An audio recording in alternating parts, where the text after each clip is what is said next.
ክብር ለኢየሱስ ይሁን። ዛሬ ዕለተ ሮብ ቀን እንደ ኢትዮጵያ አቆጣጠር ዛሬ ቀን 8 ነው። ታኅሳስ 8 አራተኛ ወር አካባቢ ላይ ነው ያለነው።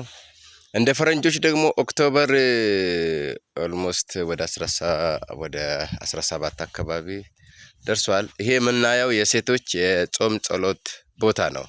ሴቶች መተው ከብርድ ከዝናብ ከአንዳንድ እነዚህ ኢንሴክት ባይት የሆኑት እንዳያገኛቸው ጫካ ውስጥ ብዙ አይነት ኢንሴክቶች አሉ።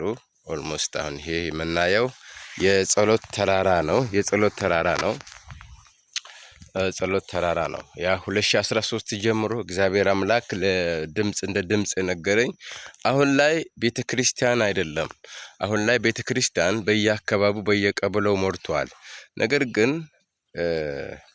ቤተክርስቲያን ከዚህ በፊት ትልቋ ተልእኮ የነበረው ኳሊቲ ላይ ሳይሆን ኳንቲቲ ላይ ነበረና የህዝብ ቁጥር ላይ ነበረ። ኳሊቲ ግን አልነበረውም። ስለዚህ ኳሊቲ የእግዚአብሔርን ኳሊቲ ወይም እግዚአብሔር ከኛ የሚፈልገው ኳሊቲ አለ። ዝም ብሎ ሁሉም ሰው መንግስት ሰማያት አይገባም። ሁሉም ሰው የእግዚአብሔርን ክብርና ኃይል አያይም። ለዚህ ነው አንድ ጊዜ ሰውነታቸውን ይላል መጽሐፍ ቅዱስ ሲናገር በስሜ የተጠራ ህዝብ ሰውነቱን አዋርዶ ቢጸልይ ፊቴን ቢፈልግ ከክፉ መንገዱ ቢመለስ እኔ በሰማይ ሆኜ እሰማለሁ፣ ኃጢአታቸውን ይቅር እላለሁ፣ ምድራቸውን እፈውሳለሁ ብሎ እግዚአብሔር በተናገረኝ ራእይ መሰረት ይሄን ተራራ ላይ አቁሜያለሁ 2013 ላይ። ይሄ የምናየው በጭቃ ነው የተሰራው። እንግዲህ ቅዱሳን አብራችሁ ከሆናችሁ አብረን የእግዚአብሔር መንግስት እንሰራለን። ይሄው ወደ ተቀደሰ ተራራዬ አመጣችኋለሁ፣ በጸሎት ቤት ደስ አሰኛችኋለሁ። ቤቴ ለአሕዛብ ሁሉ የሚሆን የጸሎት ቤት ይባላል። እዚህ ቤት የሆነ የቸርችን ያማከለ አይደለም። ይሄ ህዝብን ያማከለ ቦታ ነው። ብዙዎች ከኮንሶ፣ ከደራሼ፣ ከማሌ፣ ከጎፋ፣ ከወላይታ፣ ከአሪ፣ ከበና ብዙዎች መጥተው የሚጸልዩበት፣ ኦርቶዶክስ ሙስሊሞች ተፈውሰው የሚሄዱበት፣ በቅርቡ ደግሞ ብዙ ሙስሊሞች መጥተው ተፈውሰው ሄደዋል። እዚህ ጋርም ደግሞ እንደዚህ ይላል፣ እኛም በዚህ መንፈስ ወደ አምላካችን መጾም፣ መጸለይ፣ መጮህ አለብን። በዚህ በመጨረሻው ዘመን ለእኔ፣ ለአንተ፣ ለአንቺ፣ ለቤተ ክርስቲያን፣ ለምድራችን ወደ ፈጣሪ ወደ አምላካችን መጮህ መጸለይ ግዴታችን ነው። ትንቢተ ኤርምያስ 29:12 እናንተ ትጠሩኛላችሁ፣ ሄዳችሁም ወደ እኔ ትጸልያላችሁ፣ እኔም እሰማችኋለሁ። እናንተ ትሹኛላችሁ፣ በፍጹም ልባችሁ ካሻችሁኝ ታገኛላችሁ፣ ከእናንተ ዘንድ ይገኛለሁ ይላል እግዚአብሔር። ምርኳችሁን ደግሞ ይመልሳችኋለሁ፣ ከአሕዛብ ሁሉ ዘንድ እናንተን ካሳዳችሁ ስፍራ ሁሉ እሰበስባችኋለሁ ይላል እግዚአብሔር። ስለዚህ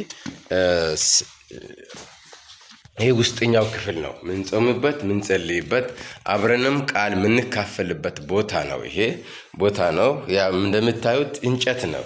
እንደው ጌታ ብረዳን እንጨት ነው። ለጸሎት በጣም ይከብደናል። ላስቲክ ወንበሮችን ጌታ ብረዳችሁ ቢያግዛችሁ ላስቲክ ወንበሮችን መቀየር ፈልገናል እና እዚህ ጋር የምናየው በስሜ የተጠራ ህዝብ ነው። ይሄ ያው የኔ ፎቶ ነው። እዚህ ላይ የምናየው የኔ ፎቶ ነው።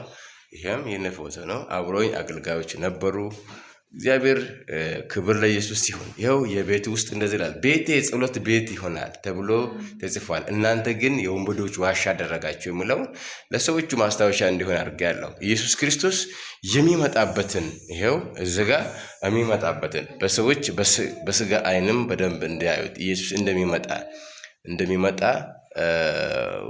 እንደሚመጣ በደንብ ማየት እንዲችሉ ሙሽራዋ ይላል መጽሐፍ ቅዱስ ሲናገር እንደዚች ሙሽራ እንድንዘጋጅ ነው የአምላካችን በጎ ፍቃዱ የበጎ ሐሳቡ ሙሽራው ይላል።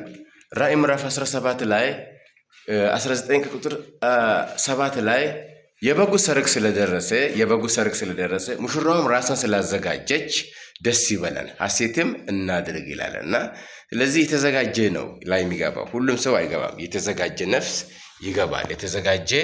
የተዘጋጀ ነው የሚገባው ወደ እግዚአብሔር መንግስት። እግዚአብሔርን በሕልም በራእይ ተናግሮኛል ወንድሞቼ፣ ኢየሱስ ክርስቶስ እንደሚመጣ ተናግሮኛል እና ስለዚህ የምንጸልይበት የምንጾምበት ጊዜ ይሄ ጊዜ ነው። ይሄ ጊዜያችሁ ነው። እቺ እግዚአብሔር የሰጣችሁ እድሜ ይቺ ነች።